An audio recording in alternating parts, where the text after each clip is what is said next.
नमस्कार दोस्तों, आप सभी को स्वागत है कॉन्सेप्ट एकेडमी के यूट्यूब चैनल पर। और आज हम डिस्कस करते हैं आपका 2 जून का दैनिक समसामयिकी डेली करंट अफेयर्स। सुबह इसलिए नहीं ला पाया क्योंकि थोड़ा सा आज स्वास्थ्य संबंधी समस्याएं चल रही थी, थोड़ा भी फील बेटर कर रहा हूँ। तो स्टार्ट करते हैं आज का वीडियो। तो डिस्क्रिप्टिव रहेगा जैसा आपको दिख ही रहा है यहाँ पे।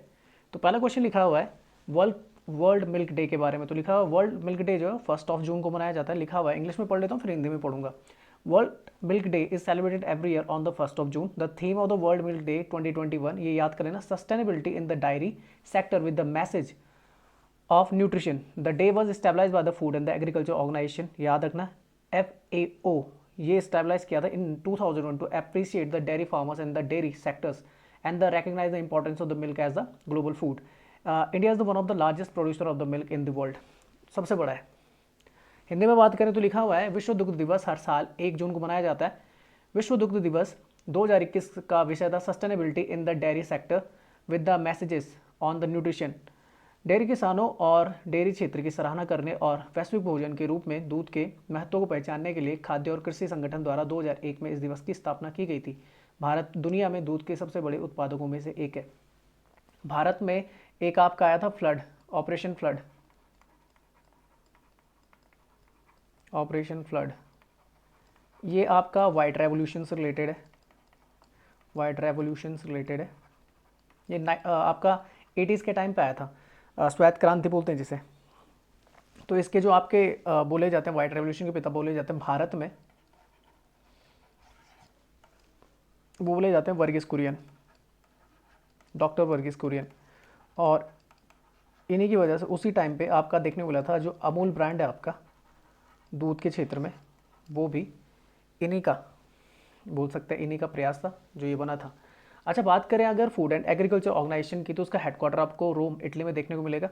और फाउंड हुआ था 16 अक्टूबर 1945 को क्यूबेक सिटी कनाडा में। और आपके डायरेक्टर जनरल जो है वो क्यूडोंग, और ये आपने याद रखना है, ठीक है ना। और 16 अक्टूबर आप 1945, याद रखना, Food and Agriculture Organization form हुआ था। अच्छा, बात करें कि काउ मिल्क की बात करें तो मिल्क की अगर मैं बात करूँ तो मिल्क में आपका लगभग वाटर जो होता है 87.5% होता है, ये याद रखना। फैट इसमें 3.9% होता है, प्रोटीन आपका 3.4%, और लैक्टोज एंड द मिनरल्स 5.2 होता है। लैक्टोज जो होती है मिल्क शुगर होती है आपकी, डाइसैक्राइड होती है, मतलब इसका फॉर्मूला जो होता है डाइसैक्राइड मतलब 2 शुगर की बनी होती है, C12H22O11 होता है लैक्टोज, जिसमें प्रोटीन पाया जाता है। अच्छा, फैट्स की बात करें आगे, ड्राई, ये आपका जो होता है फैट्स इन मिल्क की बात करें तो ट्राइग्लिसराइड फॉर्म में होते हैं, कई सारे एसिड इसमें मौजूद होते हैं। वहीं अगर मैं बात करूं कि जो मिल्क का कलर होता है वाइट, वो किसकी वजह से आता है, तो एक आपका प्रोटीन होता है कैसिन, जो भी मिल्क के बना होता है आपका माइसिलेस से। ये माइसिलेस क्या करता है कि लाइट को स्कैटर करके वाइट कलर देता है इसे। अच्छा, बात करूं अगर कैसिन माइसिलेस की, तो यहाँ पे आपको दिख रहा होगा स्ट्रक्चर। तो कैसिन माइसिलेस में आपका क्या हो जाता है, कैसिन प्रोटीन होता है और कैल्शियम फॉस्फेट क्लस्टर्स लगे होते हैं इसमें। वहीं अगर बात करूं लैक्टोज और मिल्क की, तो आप लैक्टोज अगर कभी पूछा जाता है तो लैक्टोज क्या होती है आपकी, मिल्क शुगर होती है, डाइसैक्राइड होती है, C12H22O11 इसका फॉर्मूला होता है। और जब ये डाइजेशन प्रोसेस से गुजरती है तो इसमें 2 आपकी मोनोसैक्राइड शुगर निकल के आती है। एक आती है आपकी गैलेक्टोज जो सिंगल होती है, C6H12O6, और एक निकल के आती है आपकी ग्लूकोज। तो ग्लूकोज और गैलेक्टोज मिलके क्या बनाती हैं आपकी, ये बनाती हैं आपकी क्या, गैलेक्टोज को, ठीक है ना। तो गैलेक्टोज और ग्लूकोज, सॉरी मैं क्या बोल दिया, कहाँ चले गया, गैलेक्टोज प्लस ग्लूकोज, तो ये लैक्टोज को बनाते हैं, लैक्टोज को बनाते हैं। लैक्टोज जो होता है डाइसैक्राइड होती है, ये क्या होती है, गैलेक्टोज प्लस ये होती है ग्लूकोज। तो जो सिंगल्स आपकी होती है, सिंगल का आपका फॉर्मूला 6H12O6 होता है और डबल का आपका कितना होता है, इतना होता है। और जब ये 2 मिलके बनती है तो आपका देखो ये तो 12 हो जाता है, ये 24 होता है, और ये आपका कितना होता है, 12 हो जाता है। पर यहाँ से क्या निकलता है आपका आपका एक H2 मॉलिक्यूल भी बाहर निकलता है, ये आप याद कर लेना। और ये याद रखना व्हाइट कलर किसकी वजह से आया, तो माइसिलिस की वजह से आता है, कैसिन माइसिलिस। कौन सा प्रोटीन होता है, कैसिन प्रोटीन होता है, ये आप याद कर लीजिए। 87.5% क्या होता है, वाटर होता है। तो ये चीज़ें आप याद कर सकते हैं। अच्छा, दूसरी न्यूज़ है B Shyam ambassador to republic of the Iceland. तो लिखा हुआ है, ओहो आइसलैंड, मैं आयरलैंड का ला गया, चलो कोई नहीं, कोई नहीं, कोई नहीं। बी श्याम की बात करें तो B Shyam president the council general of the India Osaka Kobe, Japan में अभी है, has been appointed as the India's next ambassador to the republic of Iceland. वो आइसलैंड में थोड़ा ध्यान नहीं दिया, मैं आयरलैंड का मैप ला गया हूँ आगे, ठीक है ना। तो थोड़ा चलो कॉन्सेंट्रेट कर लेंगे, मैं आइसलैंड बता दूंगा कहाँ पे आपका। तो देखो, Balasubramaniam Shyam join the Indian foreign services in 2000। Shyam first posting was in the Cairo Egypt, ये कैपिटल है इजिप्ट की, and the third secretary and the language trainee studying the Arabic at the American University Cairo. लिखा हुआ है कि B Shyam वर्तमान में भारत के महावाणिज्य दूत हैं ओसाका कोबे जापान में, और इन आइसलैंड गणराज्य का अगला राजदूत नियुक्त किया गया है। ये भारतीय विदेश सेवा में 2000 में शामिल हो गए थे। श्याम की पहली पोस्टिंग मिस्र के कायरा में अमेरिकी विश्वविद्यालय कायरा में अरबी का अध्ययन करने वाले तीसरे सचिव भाषा प्रशिक्षु के रूप में हुई थी। तो मैं आयरलैंड ला गया गलती से। ये आयरलैंड के इसी तरफ आपको देखने को मिल जाएगा, जो आपकी नॉर्डिक कंट्रीज होती हैं उस तरफ आपको आइसलैंड देखने को मिलेगा, और आइसलैंड की कैपिटल आपकी रिकजविक। फिलहाल बात कर लें तो चलो, मैं अगर क्यों यहाँ पे आयरलैंड ला चुका हूँ, तो आयरलैंड भी दो में बटा हुआ है। एक तो आपका यूनाइटेड किंगडम है, तो यूनाइटेड किंगडम में आपका इंग्लैंड आता है, इंग्लैंड कैपिटल लंदन है। एक आपका वॉल्स आता है जिसकी कैपिटल कार्डिफ है, और एक आपका स्कॉटलैंड आता है जिसकी कैपिटल आपकी एडिनबर्ग है। ये तीन देश मिलकर आपका ब्रिटेन का निर्माण करते हैं, ब्रिटेन बनाते हैं। और जैसे इसमें आपका आयरलैंड का जो नॉर्थन पार्ट है, जिसे नॉर्थ आयरलैंड बोला जाता है, जिसकी कैपिटल आपको बेलफास्ट दिखेगी। कहाँ पे इसकी कैपिटल? बेलफास्ट, यहाँ पे लिखी हुई है। तो ये चारों मिलकर आपका क्या बना देते हैं? ये यूनाइटेड किंगडम फॉर्म करते हैं।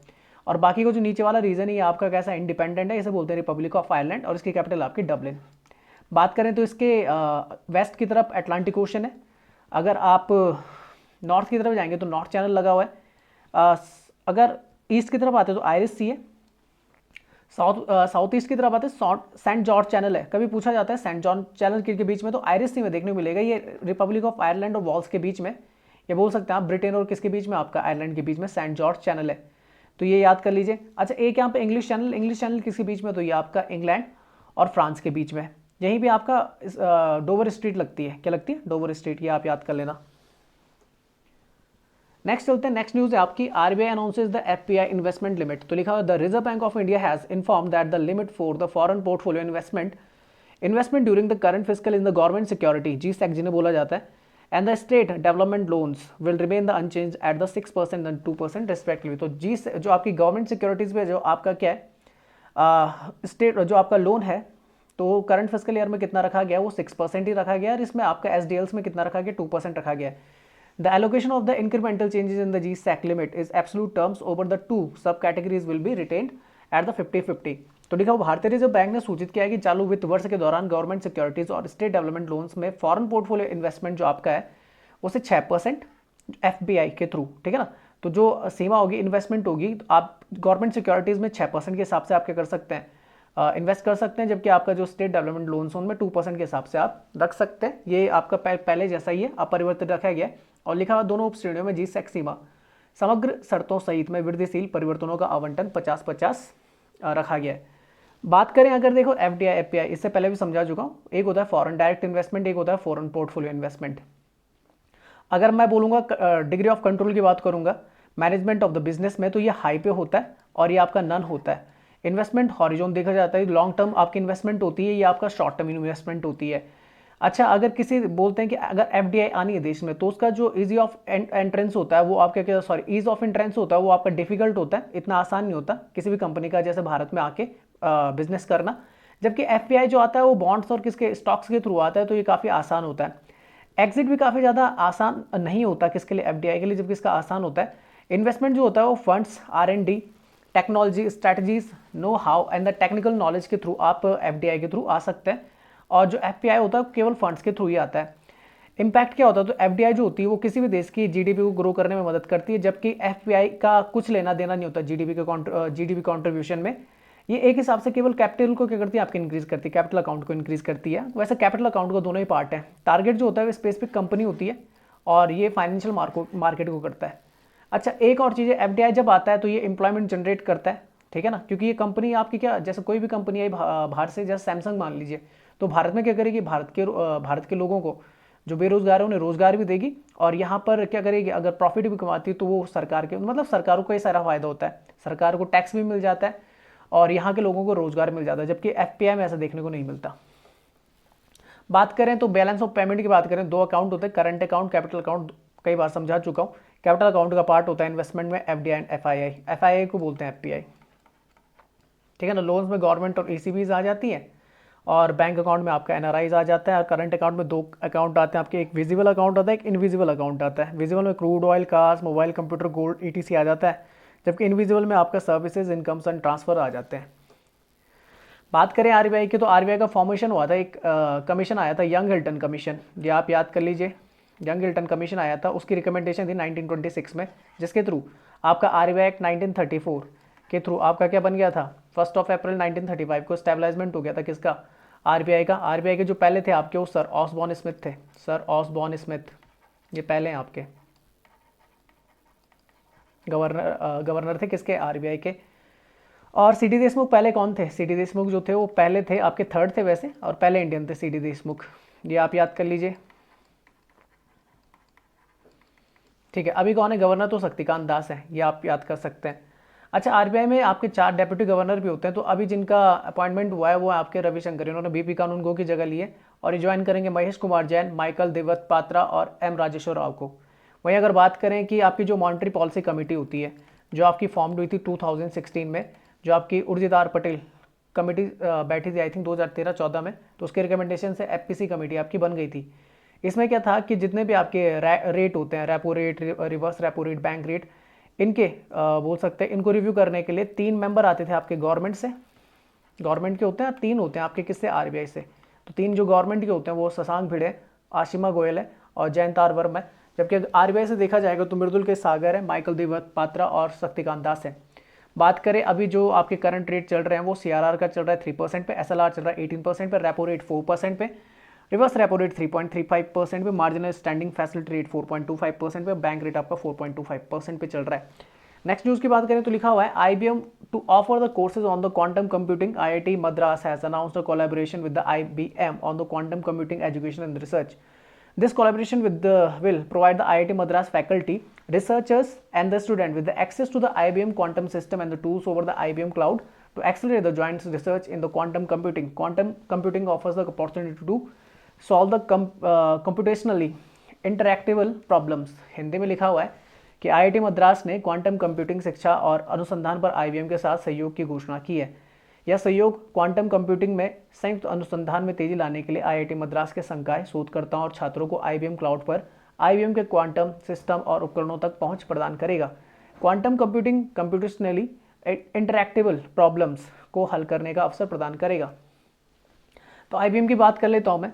तो क्लाउड, आप देखना जो आपका क्लाउड फॉर्मेशन होता है ना, क्लाउड जैसा आपका गूगल का है, गूगल ड्राइव है आपका, तो ये भी क्या करता है, क्लाउड सिस्टम है, जिसमें आपका क्या होता है, क्लाउड है, ये भी क्लाउड सिस्टम है। तो इसमें क्या होता है, आपका डाटा क्या होता है, ऑनलाइन सेव हो जाता है।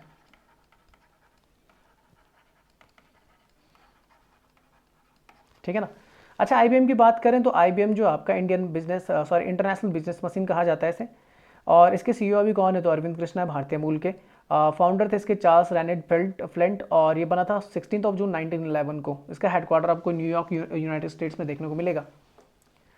नेक्स्ट न्यूज आती है, Sanjeet wins the gold at the Asian boxing championship. तो लिखा है Indian boxer Sanjeet Kumar has won the gold medal in the 91 kg weight category at the ASBC Asian Boxing Championship. Sanjeet defeated the 5-time Asian Championship medalist and the Rio Olympic silver medalist Wesley Levitt of the Kazakhstan in the final. The 27 years old Assam boxer has previously won the gold in the 2013, silver in 2017 and 2 bronze in the 2015 and 2019.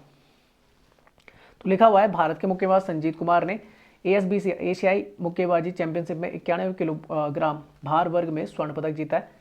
Sanjeet ने final में 5 बार के एशियाई championship पदक विजेता और Rio Olympic के रजत पदक विजेता कजाकिस्तान के वेसिली लेविट को हराया है।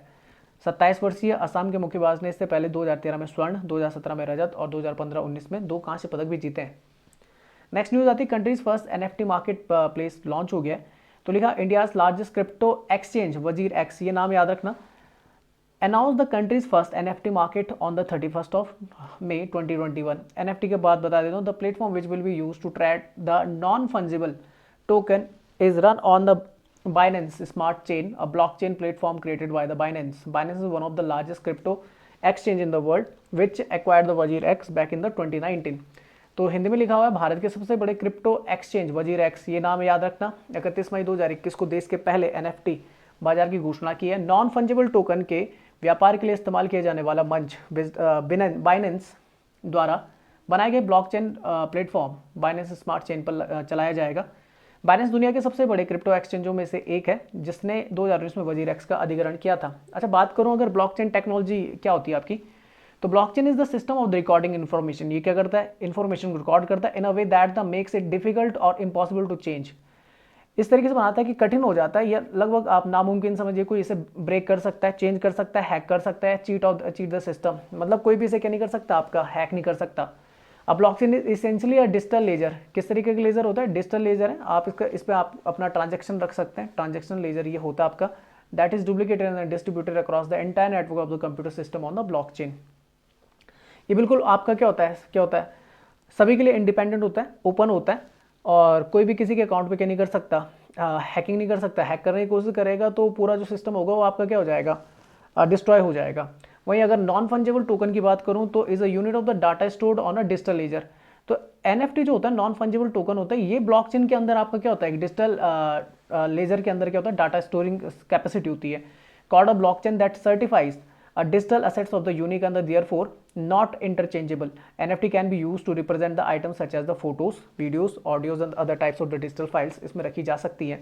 अच्छा, अगर ब्लॉकचेन टेक्नोलॉजी की बात करूं तो इसमें आपका डिजिटल आईडी आप रख सकते हैं, इंटरनेट ऑफ थिंग्स को यूज़ कर सकते हैं, ऑनलाइन म्यूजिक हो गया, बैंकिंग हो गया, रियल एस्टेट हो गया, बिटकॉइंस वगैरह हो गया, या जितनी भी आपकी क्रिप्टो करेंसी है ब्लॉकचेन के अंतर्गत आ सकती है। रियल एस्टेट आ गया आपका, रेंट हो गया, सेल हो गया, वोटिंग हो गया, पेमेंट एंड ट्रांसफर हो गया, लॉ इन्फोर्समेंट हो गया, हेल्थ केयर हो सकता है। ये सारे क्या होते हैं आपके ब्लॉकचेन के थ्रू आने वाले समय में मुझे लगता है सारी चीज़ें क्या हो जाएंगी, इकट्ठी हो जाएंगी ब्लॉकचेन के थ्रू, सभी लोग इस्तेमाल करने लग जाएंगे। फिलहाल जो आपने ब्लॉकचेन टेक्नोलॉजी सुनी होगी, क्रिप्टो करेंसी में सुनी होगी बिटकॉइंस का, पर सिर्फ बिटकॉइंस इसका एकमात्र आधार नहीं है, या क्रिप्टो करेंसी इसका एकमात्र आधार नहीं है, ये सभी चीज़ को कनेक्ट करता है। नेक्स्ट न्यूज़ लिखी हुई है, government waives registration certificate issuance. तो लिखा हुआ the union government plans to exempt battery operated vehicles from the paying fees for the issuance and the renewal of the registration certificates. This comes against the backdrop of the India's commitment to reducing its carbon footprint by a third by 2013 from the 2005 level. तो ये मैं बताता हूँ अभी carbon footprint को किस तरीके से कम करना है। और भारत का तो आपका क्या चल रहा है, फ्रेम जो आपका फेम स्कीम है वो तो चल ही रही है, इसके बारे में अभी बता दूंगा। तो India has already approve the 18,100 crore production link incentives scheme for the building the Tesla style giga factories. तो टेस्ला भी भारत में आपकी आ चुकी है, और इसका जो आपका हेडक्वार्टर सेटअप होगा वो बेंगलुरु की तरफ होगा। टेस्ला आपकी इलेक्ट्रिक कार बनाती है, और ये एलोन मस्क की कंपनी है आपकी। तो आने वाला समय जो होगा इलेक्ट्रिक कार्स का ही है आपका। पर ये थोड़ा सा दिक्कत ये है कि जो आपका चार्जिंग स्टेशन होंगे, कुछ इस तरीके का आपको काम करना पड़ेगा ताकि आपका जो चार्जिंग हो उसमें ज़्यादा समय ना लगे, क्योंकि आप जानते हैं जब फ्यूल भरा जाता है तो आपका 1-2 मिनट में क्या हो जाता है, अगर बड़ी से बड़ी गाड़ी तो 1-2 मिनट में आपका क्या फ्यूल भर दिया जाता है। पर ये थोड़ा सा प्रॉब्लम होगी कि जब चार्ज किया जाएगा तो चार्ज करने में कितना टाइम लगेगा, 10 मिनट या 15 मिनट, या किस तरीके से लगेगा टाइम गाड़ी पे। तो इलेक्ट्रिक व्हीकल्स का ये थोड़ा प्रॉब्लम है, ठीक है ना। तो उसे कम करना पड़ेगा, आपका क्विक चार्ज रखना पड़ेगा सिस्टम, जैसे फ़ोन्स पे आपका। अच्छा, लिखा हुआ है केंद्र सरकार ने बैटरी चालित वाहनों के रजिस्ट्रेशन सर्टिफिकेट आरसी जारी करने और नवीनीकरण के लिए शुल्क का भुगतान करने में छूट देने की योजना बनाई है। मतलब इसमें तो सब्सिडी भी मिलती है अगर कोई इलेक्ट्रिक व्हीकल ले तो। या 2005 के स्तर से 2030 तक अपने कार्बन फुटप्रिंट को 1/3 कम करने की भारत की प्रतिबद्धता को पृष्ठभूमि में किया गया कार्य है। अब ये याद रखना कि 2005 से आपने क्या करना, 2030 तक जितना भी कार्बन फुटप्रिंट है, जितना भी कार्बन एमिशन होता है, उसको 1/3 कम करना है, 1/3 कम करना है, ठीक है ना। भारत ने टेस्ला से लेकर गीगा फैक्ट्रियों के निर्माण के लिए 18,100 करोड़ रुपए की उत्पादन लिंक्ड प्रोत्साहन योजना को पहले ही मंजूरी दे दी है। भारत सरकार की एक स्कीम चलती है जिसका नाम है fame scheme, faster adoption in the manufacturing of the electric and the hybrid vehicles in India. Scheme under the national electric mobility mission plan, जिसका नाम है NEMMP। टारगेट है कुछ इसके 2020 के थे, तो मैं बता देता हूँ। तो 6 to 7 million hybrid electric vehicle sale करनी थी 2020 तक, 9500 million litres of the estimated cumulative fuel save करना था, 2 million tonnes of the reduction in the pollution the green house gases emission है, 65,000 direct and 3 lakh indirect jobs क्या करनी थी, generate करनी थी। फेम योजना जो थी वो आपकी 2015 की थी, याद रखना। फेम योजना जो थी वो 2015 की थी, और फेम जो सेकंड आया था 2.0 आया था वो 2019 में आया था, ठीक है ना, ये आप याद कर लेना। नेक्स्ट चलते हैं, महेश जेठमलानी नॉमिनेटेड द राज्यसभा। तो लिखा हुआ है नॉमिनेट टू राज्यसभा, तो noted lawyer Mahesh Jethmalani has been nominated to Rajya Sabha. His father Ram Jethmalani जो अभी शायद से आपके दिवंगत हुए, तो उनके बेटे हैं renowned lawyer who fought several high profile cases was also Rajya Sabha member, ठीक है ना। Mahesh Jethmalani nomination came days after 2 seats in the nominated category being become vacant। तो एक थे स्वपन दास गुप्ता जिन्होंने रिजाइन किया था अपर हाउस इन द मार्च 2021 में। आई थिंक ये स्वपन दास गुप्ता आपके, जहाँ तक मुझे याद आ रहा है, ये आपके तृणमूल कांग्रेस के थे और इन्होंने तृणमूल कांग्रेस टीएमसी को छोड़कर बीजेपी ज्वाइन कर ली थी। तो लिखा हुआ है कि प्रख्यात वकील महेश जेठमलानी को राज्यसभा के लिए मनोनीत किया गया। उनके पिता राम जेठमलानी एक प्रसिद्ध वकील जिन्होंने कई हाई प्रोफाइल मामले लड़े, वे भी राज्यसभा के सदस्य थे। तो एक आपने सुना होगा हंसल मेहता वाला केस था जो वो लड़ा था। महेश जेठमलानी का नामांकित श्रेणी में 2 सीटें खाली होने के कुछ दिनों बाद स्वपन दास गुप्ता ने मार्च 2021 में उस सदन से इस्तीफा दिया था। थोड़ा सा बता देता हूँ मैं कि पार्लियामेंट जो आता है आप उसका आर्टिकल याद कर लो। पार्लियामेंट का जो आर्टिकल है वो 79 है। इसके अंदर 2 हाउसेज आते हैं, आपका राज्यसभा आता है जैसे काउंसिल ऑफ स्टेट या अपर हाउस बोला जाता है, ये आर्टिकल आपका 80 में, और एक आता है आपका लोकसभा जिसे हाउस ऑफ पीपल कहा जाता है, लोअर हाउस है, तो ये आता है आपका आर्टिकल 81 में। अच्छा, प्रेसिडेंट की बात करें ये तीसरा होता है आपका, और ये आर्टिकल 52 से स्टार्ट हो जाता है आपका। अच्छा, लिखा हुआ है तो मैं पढ़ लेता हूँ। लिखा हुआ है the president has the power to summon and the prorogue the either house of the parliament और the dissolve the Lok Sabha, however he can not dissolve the Rajya Sabha. आप जानते हैं कि भंग नहीं होती राज्यसभा। राज्यसभा की अगर बात करें, द काउंसिल ऑफ स्टेट्स की अगर बात करें, तो ये रिप्रेजेंटेटिव होती है किसकी, राज्यों की, ठीक है ना। वहीं बात करें elected by the elected members of the legislative assembly of the states. अच्छा, इनके जो सदस्य होते हैं कहाँ से चुन के आते हैं, तो विधानसभाओं से चुन के आते हैं अलग अलग राज्यों से। राज्यसभा में जो आपकी क्या होती है, मैक्सिमम जो आपका स्ट्रेंथ है वो 250 सीट्स की, जिसमें से 238 आपकी स्टेट से आती है और 12 सीटें आपकी कहाँ से आती हैं, तो ये आती हैं आपकी कहाँ से, नॉमिनेटेड होती है। मतलब इनको चुना जाता है किनके द्वारा, प्रेसिडेंट के द्वारा निर्वाचित किया जाता है। अभी प्रेजेंट में देखेंगे तो 245 सीट्स हैं, जिसमें 233 आपके चुन के आते हैं और 12 आपके प्रेसिडेंट के द्वारा चुने जाते हैं, ठीक है ना। और राज्यसभा में अगर मेंबर बनना है तो उसके लिए मिनिमम एज कितनी होनी चाहिए, 30 होनी चाहिए।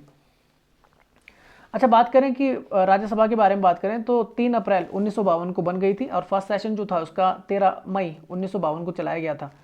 परमानेंट हाउस है आपका, और ये कभी भी आपका डिसॉल्व नहीं होता, मतलब भंग नहीं होती। और 1/3 जो मेंबर होते हैं हर 2 साल में आपका क्या होते हैं, रिटायर होते हैं या आपके हट जाते हैं। और किसी भी बोल सकते हैं राज्यसभा का जो आपका सदस्य होता है उसका कार्यकाल कितना होता है, 6 साल का होता है, ये आप याद कर सकते हैं। अच्छा, एक्स ऑफिशियो चेयरमैन जो होता है इसका राज्यसभा का सभापति होता है, वो कौन होता है आपका, वाइस प्रेसिडेंट ऑफ इंडिया होता है। अच्छा, आगे ऊपर लिखा हुआ रूल्स बता दो। Enable the parliament to legalise the on the state matter of the national importance, creation of the all India services common to all India. अच्छा, एक चीज याद रखना, ऑल इंडिया सर्विसेज को क्रिएट करने का जो पावर होता है वो राज्यसभा के पास होता है, ये जरूर याद रखना आप लोग। Deputy chairman selected by the member of the Rajya Sabha. अच्छा, एक चीज याद रखना, जो इसका चेयरमैन होता है वाइस प्रेसिडेंट, जैसे आपको कौन है, वेंकैया नायडू है। और डेप्यूटी जो चेयरमैन होता है, जो बोल सकते हैं उपसभापति होता है, वो राज्यसभा का मेंबर होता है। तो याद रखना कि वो कौन है, आपके कौन है, हरिवंश नारायण सिंह। वाइस प्रेसिडेंट का नाम तो आपको पता ही होगा, हरिवंश नारायण सिंह। वाइस प्रेसिडेंट का नाम क्या आपको, वो तो पता ही है आपको, आपके कौन है, अभी तो बताया था मैंने, वेंकैया नायडू, ठीक है ना। और हरिवंश नारायण सिंह ये आपके कौन है, ये आपके डेप्यूटी चेयरमैन है, ठीक है ना। और एक चीज़ याद रखना, कभी वाइस प्रेसिडेंट जो इसका चेयरमैन होता है वो वोटिंग में पार्ट नहीं लेता क्योंकि उसका मेंबर नहीं होता। अच्छा, लीडर ऑफ द हाउस तो सीनियर मोस्ट मिनिस्टर होता है, ठीक है ना, as appointed by the prime minister. और लीडर ऑफ द अपोजिशन भी आपका अपॉइंटेड होता है, और अभी शायद से मल्लिकार्जुन खड़गे हैं आपके, ठीक है, जहाँ तक मुझे याद है, और चीफ विप होती है। चलो आगे चलते हैं।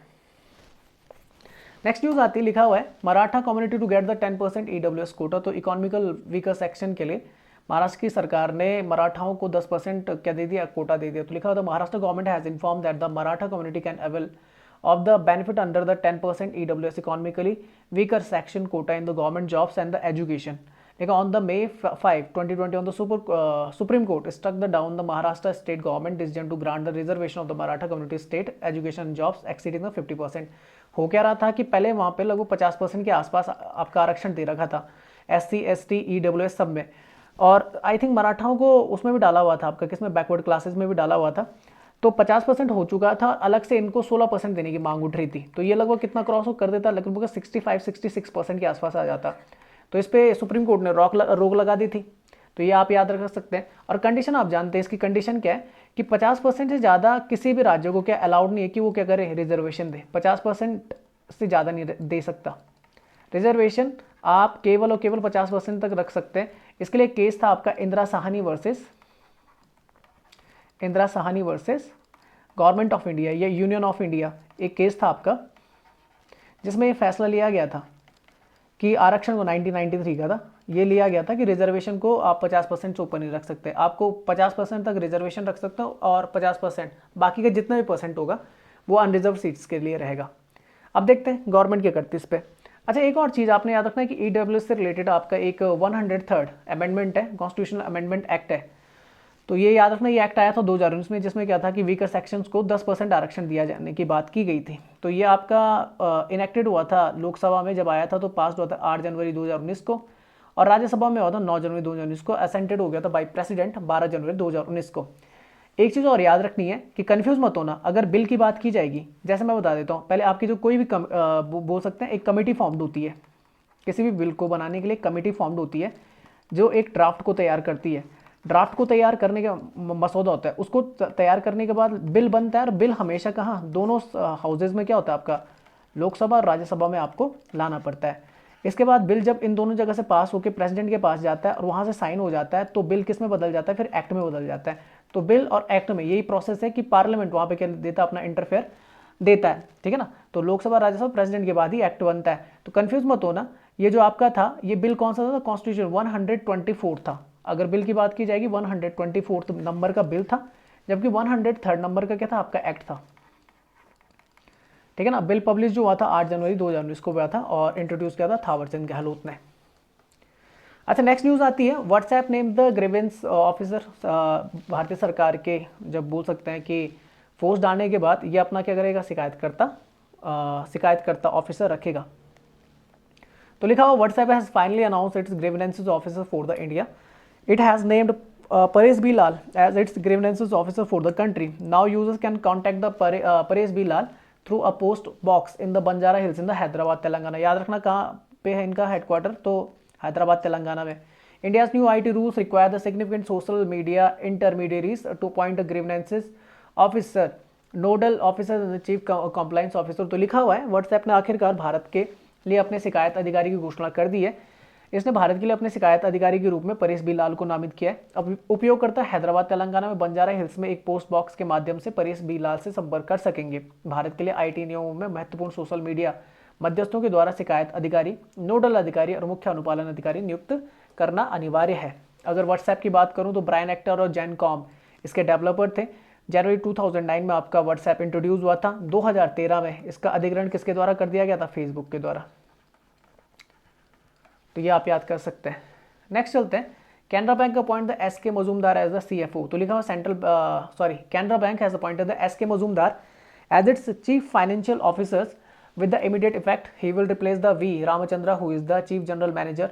Majumdar has been associated with the bank since the January 2000.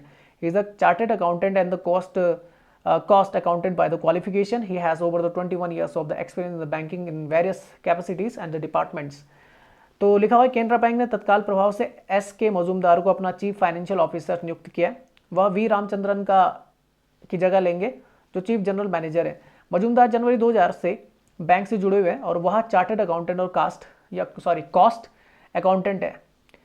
उनके पास बैंकिंग क्षेत्र में विभिन्न क्षमताओं और विभागों से 21 साल से अधिक का क्या अनुभव है। अगर कैनरा बैंक की बात करें तो कैनरा बैंक आप जानते हैं उसका मर्जर हो गया सिंडिकेट बैंक का। सिंडिकेट बैंक का कैनरा बैंक में आपका मर्जर हुआ है। अभी आप जानते हैं कि कई सारे बैंक्स का आपका क्या दूसरे बैंकों में मर्जर किया गया, और इसके जो आपके चेयरमैन अभी TN मनोहरन है और MD एंड CEO कौन है, लिंगम वेंकट प्रभाकर है। आप याद कर सकते हैं। और अगर बात करूं कि आपके कौन कौन से बैंक का मर्जर हुआ है तो मैं बता देता हूं, आपका जो यूनाइटेड बैंक ऑफ इंडिया है और ओरिएंटल बैंक ऑफ कॉमर्स है, OBC बैंक और यूनाइटेड बैंक, इसका मर्जर हुआ है आपका पंजाब नेशनल बैंक में। वहीं अगर मैं बात करूं तो सिंडिकेट बैंक का कैनरा बैंक में मर्जर हुआ है, और अगर आंध्रा बैंक और कॉर्पोरेशन बैंक का बात करूं तो यूनियन बैंक में इसका मर्जर हुआ है, और इलाहाबाद बैंक का इंडियन बैंक में मर्जर हुआ है। अच्छा, नेक्स्ट न्यूज़ आती है, सक्षम pension scholarship in the Jammu and Kashmir. तो ये आपके वहाँ के लेफ्टिनेंट गवर्नर है जम्मू एंड कश्मीर के, और Jammu and Kashmir reorganisation act कब आया था, 2019 में आया था। जिसकी वजह से आपका लद्दाख और जम्मू कश्मीर यूनियन टेरिटरी बनी थी। तो मनोज सिन्हा है अभी आपके, ठीक है ना, वहाँ के जम्मू एंड कश्मीर के लेफ्टिनेंट गवर्नर। तो लिखा Jammu and Kashmir administrative council has approved the grant of the financial relief through the special assistance scheme for the COVID mortalities SASCM, जिसको सक्षम बोला जा रहा है, to the families of the COVID victims under the new scheme. Saksham the surviving spouse and the one eldest surviving member of the affected families would receive a special monthly pension of the 1000 through the direct bank transfer. DBT introduce कब हुई थी भारत में? जब सीधे खाते में जाते हैं पैसे 2013 में। लिखा हुआ जम्मू एंड कश्मीर प्रशासनिक परिषद ने कोविड पीड़ितों के परिवारों को special assistance scheme for COVID mortalities Saksham के माध्यम से वित्तीय सहायता देने पर की मंजूरी दी है। नई योजना सक्षम के तहत जीवित पति या पत्नी और प्रभावित परिवारों के सबसे बड़े जीवित सदस्यों को प्रत्यक्ष बैंक हस्तांतरण डीबीटी के माध्यम से 1000 रुपये की मासिक पेंशन मिलेगी। अच्छा, अगर मैं बोलूँ तो ये आपका लद्दाख यूनियन टेरिटरी, नीचे वाला जो पार्ट दिख रहा है आपको, ये कारगिल वाला है, ये आपका लेह है। ये 2 ही डिस्ट्रिक्ट बनाया और बाकी आपका क्या है, जम्मू एंड कश्मीर है। एक्ट कौन सा था आपका? तो Jammu and Kashmir reorganisation act था 2019 का, याद रखना। और ये कब अस्तित्व में आ गए थे? दोनों यूनियन टेरिटरीज कब बन गई थी? 31 अक्टूबर 2019 को बन गई थी। तो ये आप याद कर सकते हैं। बात करें तो ये कुछ अलग सा दिख रहा होगा। तो ये कश्मीर है जो प्रपोज यूनियन टेरिटरी थी। मैं पहले बता दूं, जब प्रपोज था तो इस तरीके से बनाया जा रहा था कि इस तरफ वाले पार्ट को, इस तरफ वाले पार्ट को ये लद्दाख दे देंगे, इस वाले को जम्मू कश्मीर, पर ऐसा हुआ नहीं। उन्होंने पूरा ऊपर का जो गिलगिट बाल्टिस्तान वाला रीजन है, जो पाकिस्तान ऑक्यूपाइड कश्मीर है, मतलब कश्मीर के पास है, उसको भी लद्दाख में डाल दिया। कश्मीर का जो आपका ये वाला पार्ट है जिसे आज़ाद कश्मीर बोलता है कौन? पाकिस्तान, जो पाकिस्तान ऑक्यूपाइड कश्मीर है, तो इसको किस में रख दिया था? जम्मू एंड कश्मीर में रख दिया था। ये आपका लाइन ऑफ कंट्रोल है, ठीक है ना, और ये आपका लाइन ऑफ एक्चुअल कंट्रोल है चाइना की तरफ। यहाँ पे अक्साई चीन है जिस पर कब्जा है किसका? 1962 से आपका चाइना का। ऊपर सक्सगाम वैली जो 1963 में आपका पाकिस्तान ने किसको दे दिया था? चाइना को दे दिया था सक्सगाम रीजन। यहाँ बीच में आपको देखने को मिलेगा, यहाँ पर आपका सियाचिन ग्लेशियर है जिसपे किसका कब्जा है? भारत का कब्जा है। ये दुनिया का सबसे हाईएस्ट बैटल फील्ड है, ठीक है ना। और इस तरफ जो आपका पाकिस्तान ऑक्यूपाइड कश्मीर है, आप जानते हैं इसकी कैपिटल है आपकी मुजफ्फराबाद, और कश्मीर की आप जानते हैं कैपिटल कहाँ है आपकी? श्रीनगर। तो ये आप याद कर सकते हैं। नेक्स्ट चलते हैं। नेक्स्ट न्यूज है, Odisha city launches the x ray on the wheels. तो लिखा हुआ था Cuttack district administrator has launched an X-ray on the wheels facility to provide the radiography services to patients at the COVID care centers and to those who are in the home isolation. The facility has the capacity to take X-ray picture of at least 1000 patients daily. This is an initiative to provide the services by the portable X-ray machines for the early detection of the lung infection. तो लिखा हुआ कटक जिला प्रशासन ने Covid care centres में मरीजों और home isolation में रहने वाले व्यक्तियों को रेडियोग्राफी सेवाएं प्रदान करने के लिए एक्सरे ऑन व्हील्स सुविधा शुरू की है। इस सुविधा में प्रतिदिन कम से कम 1000 रोगियों की एक्सरे तस्वीरें लेने की क्षमता है, या फेफड़ों के संक्रमण का जल्द पता लगाने के लिए पोर्टेबल एक्सरे मशीनों द्वारा सेवाएं प्रदान करने की एक पहल है। ओडिशा की अगर बात करें तो ओडिशा वेस्ट बंगाल, झारखंड, छत्तीसगढ़, आंध्र प्रदेश, इनसे क्या करता है? सीमा साझा करता है। और इसकी कैपिटल आपकी क्या है? भुवनेश्वर। बे ऑफ बंगाल के किनारे पर अवस्थित है। तो ये आप याद रख सकते हैं। यहाँ पे सबसे खारी जो दुनिया के, वो सॉरी भारत की सबसे खारी झील है चिल्का झील, सबसे बड़ी, तो वो आपको यहाँ पे दिखेगी, ठीक है ना। यहाँ पर देखो तो ये झारखंड, वेस्ट बंगाल, छत्तीसगढ़ मैंने बता दी, ये फिजिकल मैप है, ठीक है ना। ये कोंडान हिल्स हैं आपकी, यहाँ पे दिख रही होंगी आपको, ठीक है ना। और ये सारा आप पढ़ लेना, ये पिक्चर देख के आप पढ़ लेना, ठीक है ना, कौन कौन से हिल्स है। नेशनल पार्क की बात करें तो यहाँ पे एक बायोलॉजिकल आपका पार्क है जिसे नंदन कानन बोलते हैं। एक आपका भीतरकनिका नेशनल पार्क है, यहीं कहीं पे होगा भीतरकनिका, ये आपका भीतरकनिका नेशनल पार्क है। और एक आपका सिमलीपाल नेशनल पार्क है। चलिए नेक्स्ट चलते हैं। नेक्स्ट लिखा हुआ है IAU approve the Chinese name to the moons areas. वहाँ पे चांगी E5 मिशन जा रखा है ना, किसका? चांगी 5 जो है वो चाइना का मिशन है मून के लिए, और सक्सेसफुल रहा था। तो चांगी जो है मून गॉडेस बोली जाती है चाइना में, ठीक है ना। तो ये याद रखना। The international astronomical union has approve the 8 Chinese names to identify the region of the moon. The areas are located in the same place where the China's spacecraft Chang'e 5 landed in the 2021 to collect the samples from the lunar surface। इसका काम क्या है कि Chang'e 5 जो है उसमें आपका lander और रोवर दोनों है, लैंडर और रोवर दोनों है। भारत का तो फेल हो गया था, पर भारत का चंद्रयान 2 था ना, भारत का क्या था? चंद्रयान 2 था। तो भारत का चंद्रयान 2 तो ऑर्बिटर तो सेट हो गया था, ऑर्बिटर तो हमारा सेट हो गया था जो मून की कक्षा में, पर जो लैंडर था विक्रम, ये क्रैश लैंडिंग कर गया, सॉफ्ट नहीं कर पाया था, इसलिए काम करना बंद कर दिया था। उसके अंदर रोवर था हमारा एक प्रज्ञान, तो वो तो बाहर ही नहीं निकल पाया।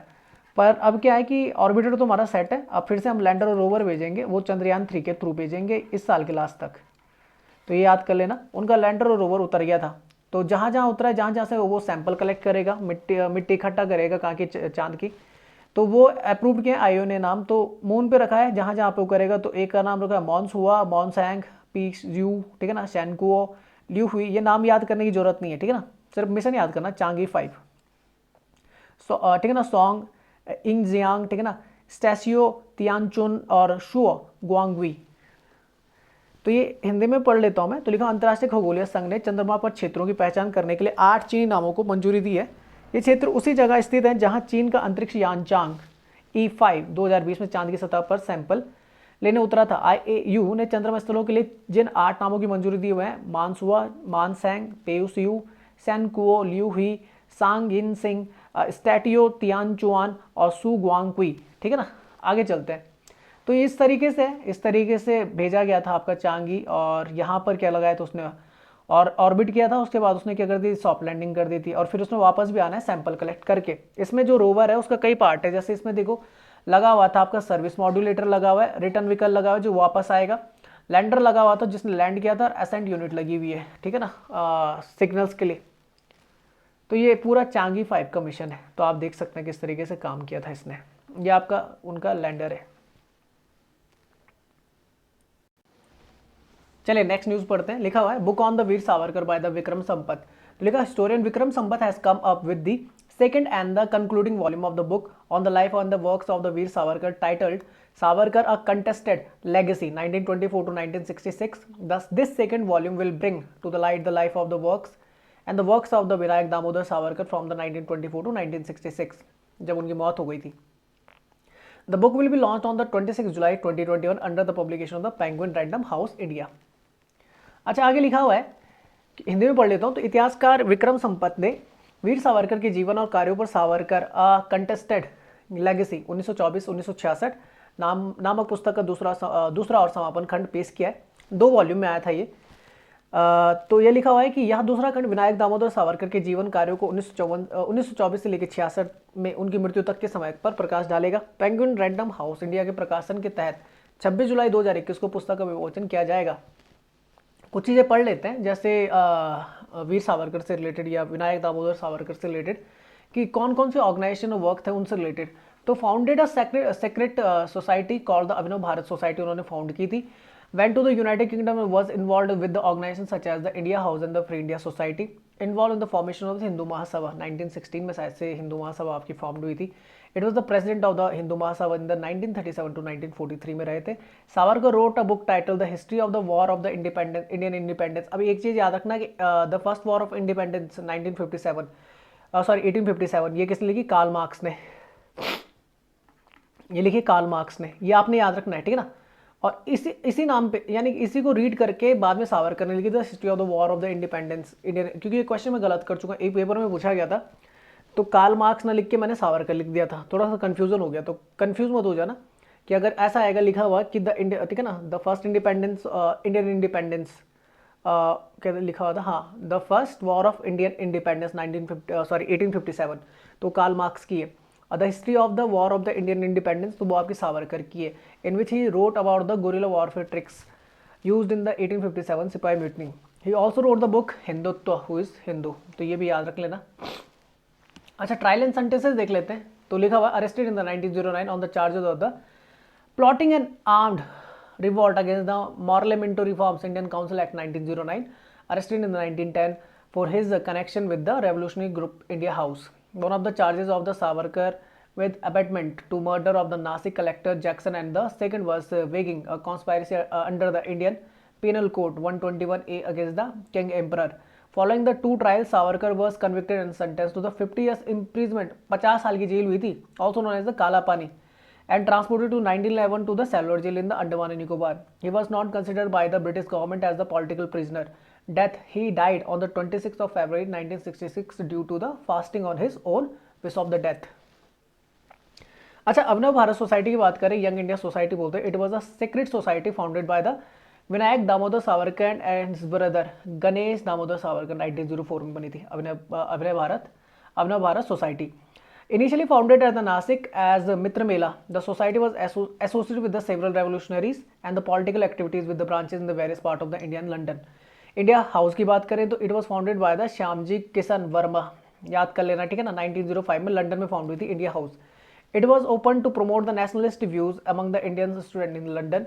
फ्री इंडियन सोसाइटी देख लेते हैं. It was political organisation of the Indian society, Indian student in the England, committed to the obtaining the independence of India from the British rule. Initially an intellectual group, it becomes a revolutionary outfit under its founding leader, madam Bhikaji Cama. नाम सुना होगा, mother of Indian revolutionary बोला जाता है madam Bhikaji कामा को. और लिखा हुआ हिंदू महासभा की बात करें तो it was political party found in 1933. It was founded by the Veer Damodar Savarkar, Lala Lajpat Rai, Madan Mohan Malaviya. The organization was formed to protect the rights of the Hindu community after the formation of the All India Muslim League in the 1906. The British India government creation of the separate Muslim electorates under the parliamentary reforms in the 1909. चलिए next news पढ़ लेते हैं. तो लिखा हुआ है star gazing, ये आ सकती है भाई, पूछी जा सकती है.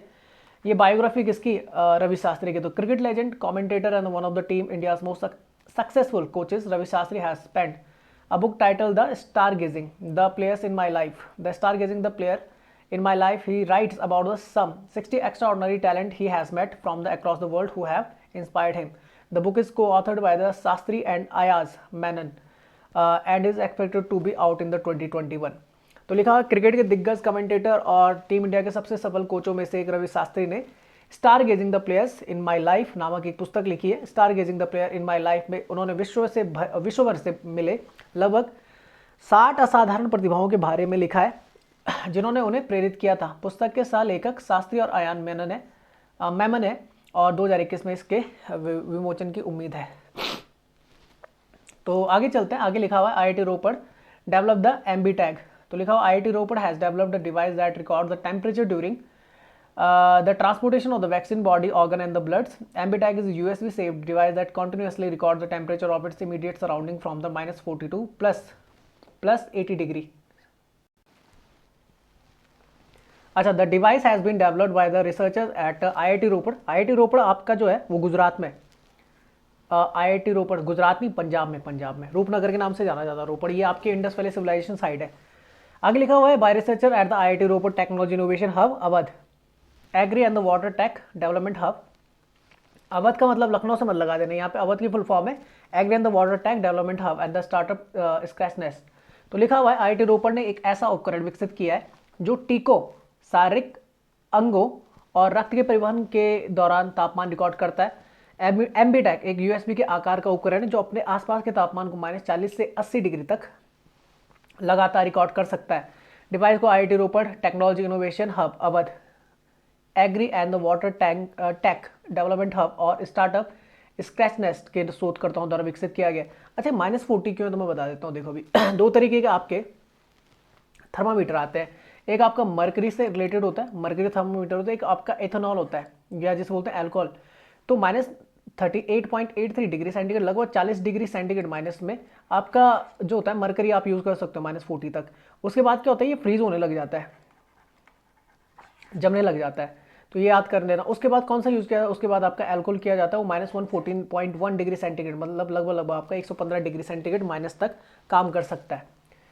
तो यहाँ पर अल्कोहल और मरकरी थर्मामीटर में क्या लिखा हुआ है, आपका कुछ डिफरेंसेस लिखे हुए. जैसे alcohol thermometer is a type of the thermometer that use in the bulb filled with the alcohol as the temperature sensors.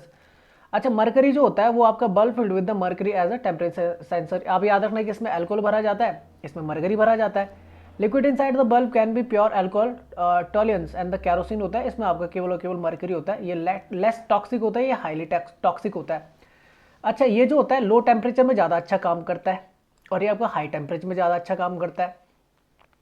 आपका जो अल्कोहल होता है -115 डिग्री सेंटीग्रेड से लेकर 78.5 डिग्री सेंटीग्रेड तक अच्छा काम करता है, जबकि आपका ये जो है ये -37 डिग्री सेंटीग्रेड से लेकर 356 डिग्री सेंटीग्रेड तक अच्छा काम करता है. ये लेस ड्यूरेबल होता है क्योंकि ये बहुत जल्दी क्या कर सकता है, एवोपरेट हो जाता है अगर ज़्यादा गर्मी है, जबकि मरकरी जल्दी आपकी एवोपरेट नहीं होती. ठीक है ना, एवोपरेट मतलब उसका वाष्पन नहीं होता. ये बहुत ही जल्दी क्या होती है, वेट हो सकती है, ये वेट नहीं होती. तो जो होता है नॉर्मल टेम्परेचर, इसलिए आपका मरकरी यूज़ किया जाता है. अच्छा, alcohol is died since it's colourless. तो ये कैसे होती है, आपकी डाइड होती है कलरलेस होने की वजह से, does not have to be dyed, mercury नहीं होती. अच्छा नेक्स्ट न्यूज़ है,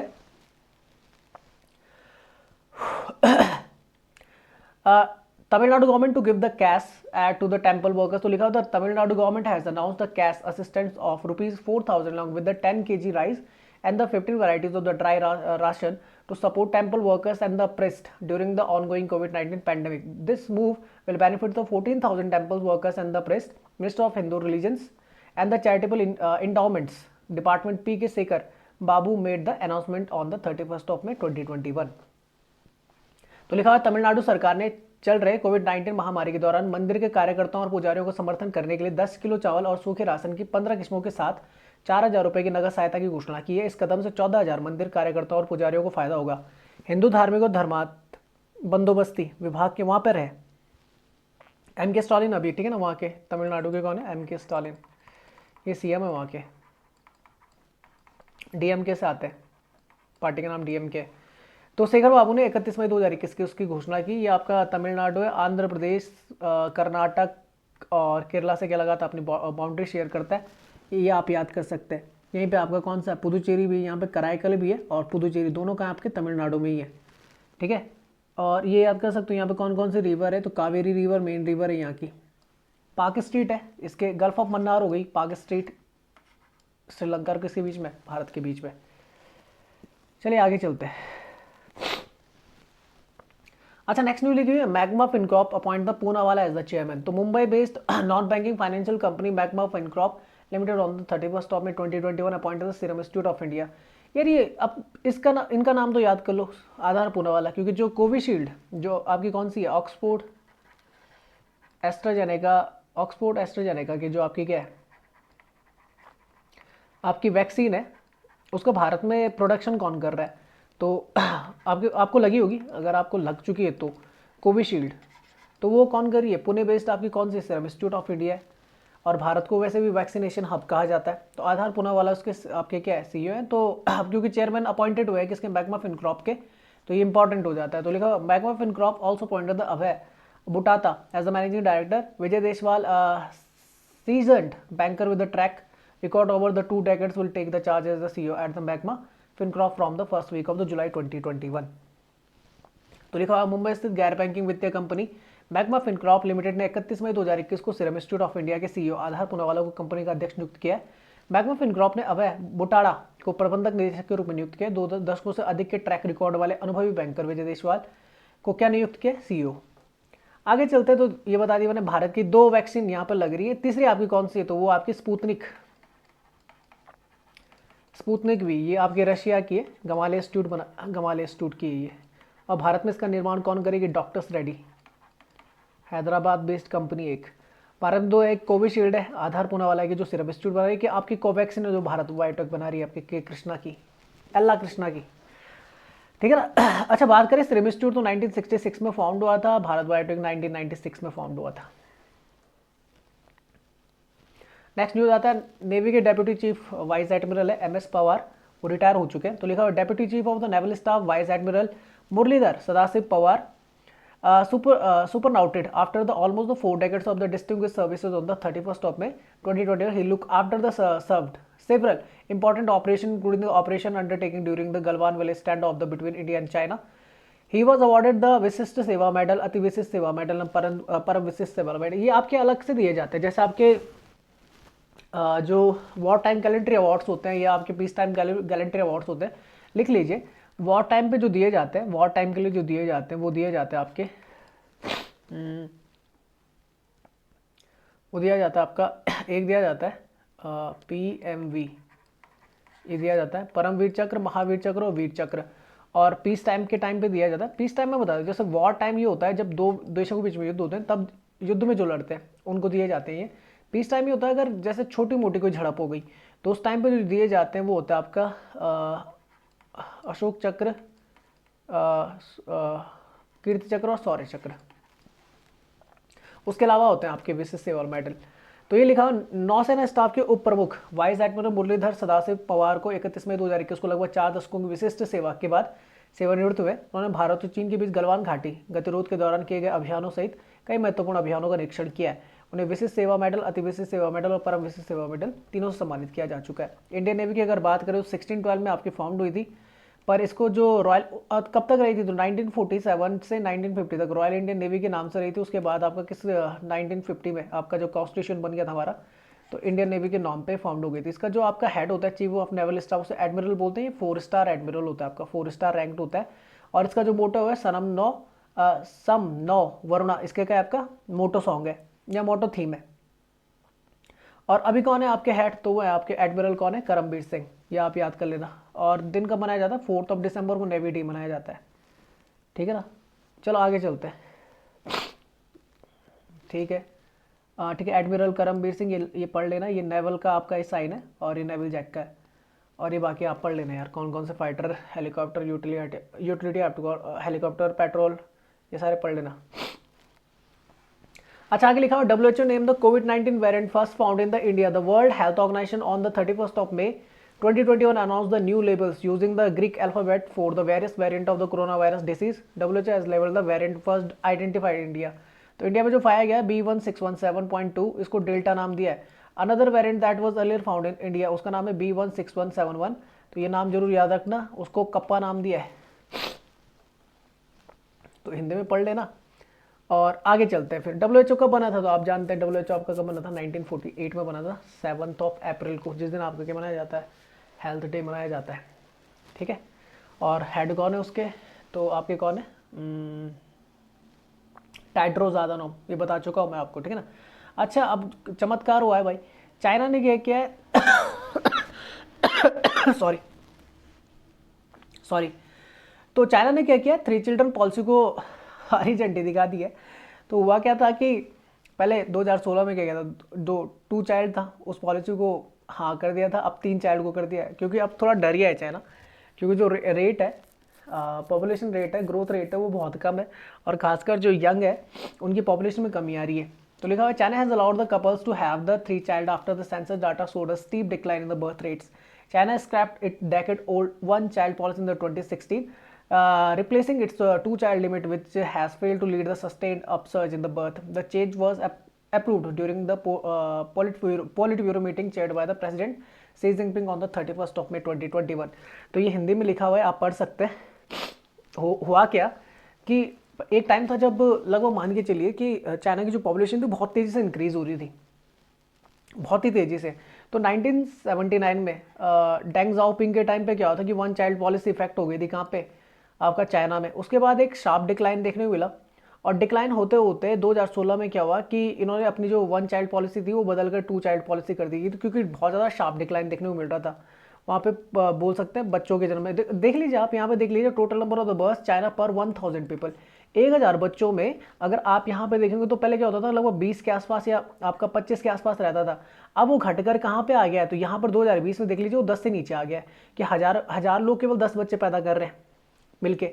अब होता क्या है कि मैं बता दूंगा, TFR होता है एक रेट, टोटल फर्टिलिटी रेट, उसकी बात कर लूँगे, पहले देख लीजिए 1950 से अगर देखेंगे तो ये आपको देखने को मिलेगा कि जो पॉपुलेशन ग्रोथ देखने को मिली थी 1.61% है आपके, लगभग 1964 से पहले, 1964 में, 1975 में वो 2.09% रह गई, और अब जो देखने को मिल रहा है केवल 0.53% है इंक्रीमेंट, किसमें, चाइना की पॉपुलेशन। अभी इनका सेंसर आया है अभी, यानी कि मान लीजिए आपका 10-15 दिन पहले, तो केवल 0.53% का इंक्रीमेंट देखने को मिला इनकी पॉपुलेशन में।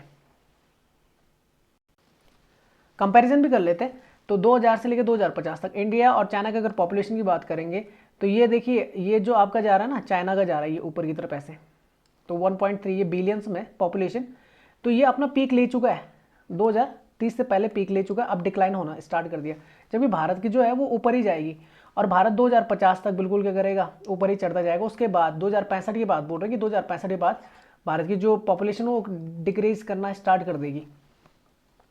अब होता है एक TFR होता है, जिसे बोलते हैं टोटल फर्टिलिटी रेट। ये होता है क्या है, तो total fertility rate measure the number of the children a woman would have in the course of the her life if the fertility rate observed at the each age in the year in the question remain unchanged. अब याद रखिए, एक अपने जीवन काल में जब तक क्या कर सकती है, महिला बच्चे दे सकती है, तो अपने जीवन काल में जितने बच्चों को पैदा करती है ना, उसी को बोलते हैं total fertility, total period fertility या टोटल फर्टिलिटी रेट। अब यहाँ पर देख लीजिए कि अगर देखा जाएगा कि आइडल कंडीशन क्या होती है, तो आइडल कंडीशन है 2.1 की, मतलब कि अगर 100 महिलाएं, तो 100 महिलाएं कितने बच्चों को जन्म दे, 210, तब जाके उसकी जो क्या बोलते हैं कोई कंट्री है वहाँ पर जो पॉपुलेशन होगी वो स्टडी रहेगी सेम, मतलब ना कम होगी ना ज़्यादा, स्टडी रहेगी। ये आइडियल कंडीशन होती है 2.1, ठीक है ना। अब यहाँ पर देखें तो चाइना का देखेंगे तो चाइना में डिप मारता जा रहा है। चाइना में जो पहले 1 पॉइंट देखो कितना था चाइना में, अगर देखेंगे यहाँ पर देखिए 2019 में 2019 में जहाँ पर कितना था 1.693 था, 2021 में वो 1.699 है, ठीक है ना। 1.6 मतलब ये 2.1 से भी कम है। तो अब जो होगी पॉपुलेशन डिक्री मारेगी। इसका घाटा ये होता है कि आपके पास जो यंग पॉपुलेशन होता है उसकी जो काउंट होता है वो घटने लग जाता है, और जो आपकी कैसी ओल्ड पॉपुलेशन वो बढ़ने लग जाती है, जैसे प्रोडक्टिविटी आपकी कम निकल के आती है। इंडिया की अगर बात करें तो इंडिया का बेहतर है फिलहाल। इंडिया का जो बर्थ अभी देखने को मिल रहा है, करंट फर्टिलिटी रेट है वो 2.179 है, क्लोज है 2.1 के। अच्छा नेक्स्ट न्यूज़ है, EPF allowed the avail second COVID-19 advance। तो लिखा EPF has allowed its member to avail the second non-refundable COVID-19 advance to support its subscribers during the second wave of the COVID-19 pandemic. Under the provision, non-refundable withdrawal to the extent of the basic wages and the DNS allowances of the for the 3 months or the up to the 75% of the amount standing to members credit in the EPF account, whichever is less is provided। लिखा हुआ है कि EPFO ने अपने सदस्यों को कोविड-19 महामारी की दूसरी लहर के दौरान अपने ग्राहकों का समर्थन करने के लिए दूसरा नॉन रिफंडेबल योग्य कोविड-19 अग्रिम प्राप्त करने की अनुमति दी है। इस प्रावधान के तहत 3 महीने के लिए मूल वेतन और महंगाई भत्ते की सीमा तक नॉन रिफंडेबल योग्य निकासी या ईपीएफ खाते में सदस्य की जमा राशि का 75% तक जो भी कम हो प्रदान किया जाएगा। ईपीएफओ की अगर बात करें तो ईपीएफओ से रिलेटेड आपने याद करनी ministry of labour and employment, ये याद कर लेना। इससे रिलेटेड आपका एक्ट आया था 19, अब ये फाउंड कब हुआ था 4 मार्च 1952 को फाउंड हुआ था, ये याद कर लेना। और ठीक है याद कर लेना 1952 में फाउंड हुआ था। अच्छा नेक्स्ट चलते हैं, Vinod Kapri new book 1232 kilometre. Author and the film maker Vinod Kapri has come up with the new book 1232 The Long Journey Home। The book chronicles the journey of the 7 migrant workers from Bihar who journeyed back home in their bicycle and reached their destination after the 7 days during the lockdown। ये शायद से ये series भी आपकी Amazon prime में कि किस में, पर ये सीरीज है आपकी। Kapri accompanied these workers on their 1232 kilometre journey from the Ghaziabad to Saharsa. आगे लिखा हुआ है कि the book was launched on the 31 of May 2021। Hindi में पढ़ लेना यार, कुछ खास न्यूज़ नहीं है। आगे लिखा हुआ Russia confirm the second loan for the Belarus. तो ये आपके अलेक्जेंडर लुकाशेंको, ये एक हिसाब के तानासा है, नाम सुना होगा आपने इनका, आजकल काफ़ी न्यूज़ में। लुकाशेंको इन्होंने प्लान ही हाईजैक कर दिया था, उसमें एक व्यक्ति बैठा हुआ था बेलारूस का, तो उसे पकड़ लिया था। ये आपके व्लादिमीर पुतिन है, ये रशिया के आपके प्रेसिडेंट है। तो लिखा हुआ है Russia will move ahead with the second 500 million loan to Belarus in the June 2021। Russia promised Belarus to 1.5 billion loans in the 2020 as part of the Moscow effort to stabilize its neighbor। Minsk received, Minsk capital है, याद रखना किसकी, Belarus की। First instalment of the 500 million अक्टूबर 2020 को दे दी है, और अब दूसरी दी जा रही है 500 मिलियन की, और फिर 500 मिलियन और दिए जाएंगे। तो several western countries have the accuse Belarus in the privacy. तो ये लिखा हुआ है रूस जून 2021 में बेलारूस को 500 मिलियन का दूसरा ऋण देगा।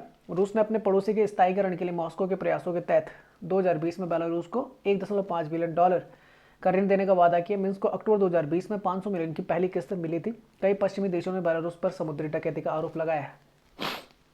ये आपका रशिया है, और रशिया 14 देशों से क्या करता है, आपका बॉर्डर सीमा करता है। इसमें एक आपको देखने को मिलेगा कौन सा, लेक बैकाल देखने को मिलेगी। एक और आपने याद रखना है, ये कैस्पियन सी है, और यहाँ पे आपका ब्लैक सी है। अच्छा एक और चीज़ है कि आपका जो बैरिंग स्ट्रीट है जो यूएसए को अलग करती है रशिया से, वो चुक्ची सी और बैरिंग सी को आपका जोड़ती है कौन, बैरिंग स्ट्रीट, ये याद कर लेना। एक यहाँ पे ईस्ट साइबेरियन सी है, तो ये याद कर लेना। ऊपर वाला जो क्षेत्र है उसे साइबेरिया बोला जाता है। अच्छा बगल में यहाँ पे आपको कारा सी देखने को मिलेगा, बैरेंट सी हो गया, और नॉर्वेन सी, ठीक है ना। इस तरह पाएंगे सी ऑफ ओखोटस्क है, यहाँ पे याद कर लें। यहाँ पे क्यूरल आइलैंड भी है, जो विवाद का मुद्दा है जापान और किसके बीच में, रशिया के बीच में। अच्छा अगर आगे बात करें तो ये आपका बेलारूस है, बगल में लगता है रशिया के। रशिया का एक छोटा सा पार्ट है जो आपका बिल्कुल क्या लगता है रशिया से बिल्कुल अलग है, वो उसका नाम है कलिंगार्ड ऑब्लास्ट। ये रशिया का पार्ट है, ये लिथुनिया के नीचे लगता है। लिथुनिया कैपिटल विनियस है, ठीक है ना। और यहाँ पे पोलैंड है, और यहाँ पे यूक्रेन वगैरह आ जाता है। और अगर बेलारूस की कैपिटल की बात करूँगा तो मिन्स्क है। अच्छा, नेक्स्ट न्यूज़ है Rajasthan to offer the medicine herbs sampling. तो मैं हिंदी में पढ़ता हूँ, इससे बेहतर रहेगा। राजस्थान सरकार ने घर घर औषधि योजना के तहत राज्य के सभी परिवारों को 4 औषधीय जड़ी बूटियों के पौधे उपलब्ध कराएगी।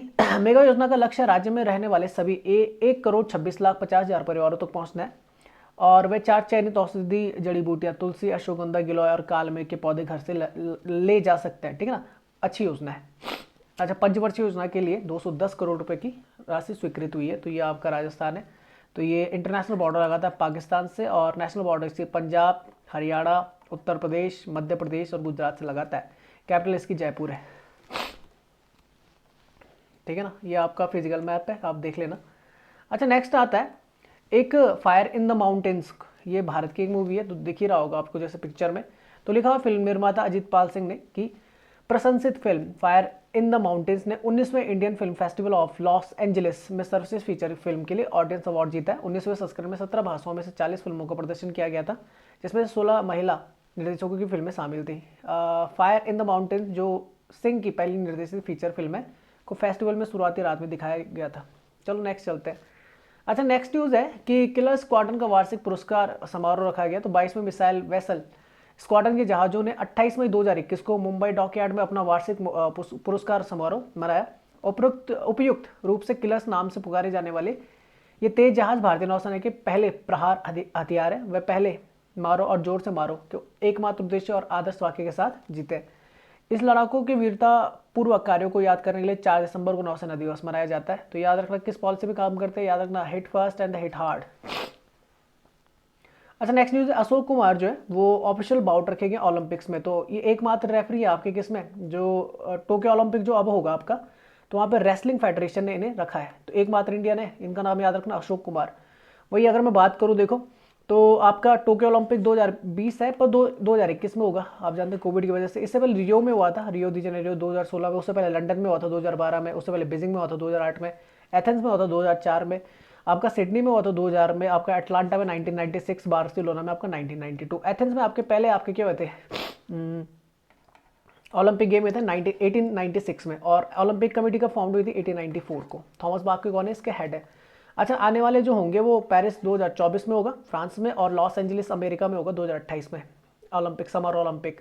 तो मैं बता देता हूँ इंटरनेशनल ओलंपिक कमेटी 1894 को बनी थी और पहले कब हुए थे गेम्स, एथेंस में हुए थे 1896 में। प्रेसिडेंट कौन है, थॉमस बाक।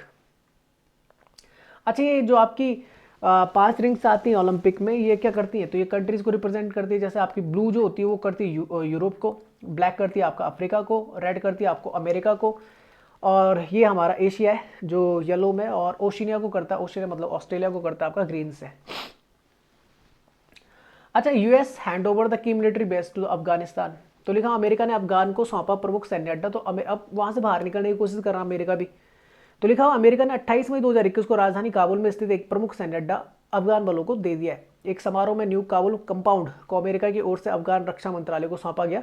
साथ ही अमेरिका ने आधिकारिक तौर पर अफगान रक्षा मंत्रालय को 5 सुविधाएं सौंपी, जिसके साथ उसके फौज की वापसी की 25% प्रक्रिया को पूरा कर लिया जाएगा। तो ये आपका अफगानिस्तान, जहाँ पे हिंदुकुश पर्वत है, ठीक है ना, जो इंपॉर्टेंट है। जो पहले के आक्रांता होते थे वो हिंदुकुश पर्वत पार करके क्या करते थे, भारत में आते थे। तो ये याद कर सकते हैं। ठीक है ना, यहाँ पे फरार रिवर भी है, हारी रिवर है, एक काबुल रिवर भी है, काबुल के पास में बहती है। तो याद कर सकते हैं, हिंदुकुश पर्वत पार करके खैबर दर्रा पास करते हुए आपका पाकिस्तान से और भारत की तरफ अंदर की तरफ आते थे। इसके कुछ आपके नेबर कंट्रीज, तुर्कमेनिस्तान, उज्बेकिस्तान, आपका किर्गिस्तान है, चाइना ऊपर की तरफ, नीचे की तरफ देखेंगे पाकिस्तान, बगल में इंडिया, ईरान बगल से लगता है। तो ये फिजिकल मैप है, आप यहाँ पे देख सकते हैं। ये आपका स्टेट मैप है, इसे भी देख सकते हैं आप लोग। ठीक है ना, इन्हें भी देख सकते हैं। भारत का एक प्रोजेक्ट है चाबार, जो आपका जानते हैं चाबार पोर्ट को विकसित कर रहा है भारत ईरान में। यहाँ से क्या होगा कि जाहेदान तक तो क्या करेगा, रेलवे लिंक बिछाएगा। जाहेदान का आपका ईरान में, और कहाँ तक जाएगा, जाराज तक। जाहेदान तक तो रेलवे लिंक है। जाहेदान के बाद आपकी क्या हो जाती है, रोड स्टार्ट हो जाती है। तो जाराज तक गई ईरान में, उसके बाद आपका डेलाराम, कांधार और काबुल कनेक्ट करेगा अफगानिस्तान में। फिर भारत जा सकेगा कहाँ की तरफ, आपका मिडिल एशिया की तरफ या सेंट्रल एशियन कंट्रीज से कनेक्ट हो सकता है, क्योंकि ऊपर से हो नहीं सकता। बीच में चाइना जाता है, इस तरफ आपका पाकिस्तान ऑक्यूपाइड कश्मीर है। एक चीज़ और याद रखना, यहाँ पर आपका तजाकिस्तान में, यहाँ पे मैं बताना भूल गया, यहाँ पर आपका पामीर का पठार है। यहाँ पे तजाकिस्तान में, यहाँ पे पामीर का पठार है। नेक्स्ट चलते, नेक्स्ट न्यूज़ है CIA के नए आपके कौन बने, प्रेसिडेंट टीवी नरेंद्रन बने, तो क्योंकि टाइम काफ़ी ज़्यादा हो गया मैं जल्दी जल्दी पढ़ता हूँ। तो लिखा हुआ है टीवी नरेंद्रन आपके सीआईए के बने। सीआईए क्या है तो मैं बता देता हूँ। सीआईए को बोलते कॉन्फेडरेशन ऑफ द नहीं, गलत लिखा हुआ है, confederation of the Indian industries बोला जाता है, ठीक है ना। इसका पुराना नाम था confederation of the engineering industries. ये ओल्डेस्ट फॉर्म में से एक है, 1895 को बनी थी, नॉन गवर्नमेंट ट्रेड ऑर्गेनाइजेशन है, ठीक है ना। और प्रेसिडेंट जैसे, अच्छा इसका हेडक्वार्टर कहाँ आपका, न्यू दिल्ली में, और इसके प्रेसिडेंट कौन है, टीवी नरेंद्रन। डायरेक्टर जनरल कौन है, चंद्रजीत बैनर्जी। अच्छा, फिर पैंडमिक से लड़ने के लिए ये अच्छी करिकुलम स्कीम चलाई किसने, उड़ीसा ने। तो हिंदी में बोले तो उड़ीसा की मंदिर परिषद ने प्रत्येक हाई स्कूल और कॉलेज के छात्र के लिए पाठ्यक्रम के एक भाग के रूप में आपदा और महामारी प्रबंधन को शामिल करने की का एक प्रस्ताव है। आपदा और ये क्या बोला जाता है, तो डिजास्टर एंड पैंडेमिक मैनेजमेंट। ये अच्छी बात है, ये आपका जापान में भी चलता है क्योंकि वहाँ पे भूकंप कई सारे आते हैं। तो ये कोर्स करिकुलम में इन्होंने शामिल किया किनके, स्कूल्स के। इसके अनुसार प्रत्येक सरकारी कर्मचारी को विभिन्न प्रकार की आपदा और महामारी प्रबंधन की मौलिक प्रकृति का प्रशिक्षित किया जाएगा। सरकारी नौकरी में आपदा और महामारी प्रबंधन पर अनिवार्य पाठ्यक्रम होगा। अच्छी न्यूज़ है। अच्छा, लास्ट न्यूज़ ऐसा है, global day for the parents, ये मनाया जाता है 1 जून को। तो global day of the parents is celebrated on the June 1 every year. ये 1980 से मनाया जा रहा है। यूनाइटेड नेशन का ये क्या है, एक फोकसिंग, अच्छा यूनाइटेड नेशन का, और इसकी जो थीम है वो है focusing on the issue related to the family. Resolution was adopted by the UN general assembly on the September 17, 2012 को लिया गया था, ठीक है। सितंबर 17, 2012 को लिया गया था। Deciding to proclaim the June 1 as the global day of the parents, याद रखना 2012 से। अच्छा, थीम ये है इसकी, appreciate all the parents through the world is the theme of the global parents day 2021। Hindi में पढ़ लेना। यूएन के आपके 6 ऑर्गन्स आते हैं, पेपर में पूछा गया था मेरे से। General assembly, security council, secretariat आता है, इकोसॉक आता है, इकोनॉमिक एंड सोशल काउंसिल आती है, ट्रस्टीशिप काउंसिल आती है, और इंटरनेशनल कोर्ट ऑफ जस्टिस आती है। तो ये पूरा फ्रेमवर्क दे रखा है किस तरीके से काम करता है। तो ये था आपका वीडियो, होप कि आपको पसंद आया होगा। मेरी तबीयत थोड़ा ख़राब हो रही है तो यार मैनेज कर लेना। इसका पीडीएफ जो मैं वो टेलीग्राम ग्रुप में और व्हाट्सएप ग्रुप दोनों में शेयर कर दूंगा। यूट्यूब पर अगर आप हैं तो लाइक शेयर कर ले, सब्सक्राइब कर ले चैनल को अगर आपने नहीं किया है, बेल आइकन को प्रेस कर लीजिए ताकि नोटिफिकेशन आपको मिलती जाए। फेसबुक पर भी हम हैं, वहाँ पर भी लाइक करिए, इंस्टाग्राम पर भी है तो वहाँ पर भी कीजिए लाइक। तो मिलते फिर नेक्स्ट वीडियो के साथ, तब तक के लिए जय हिंद, जय भारत।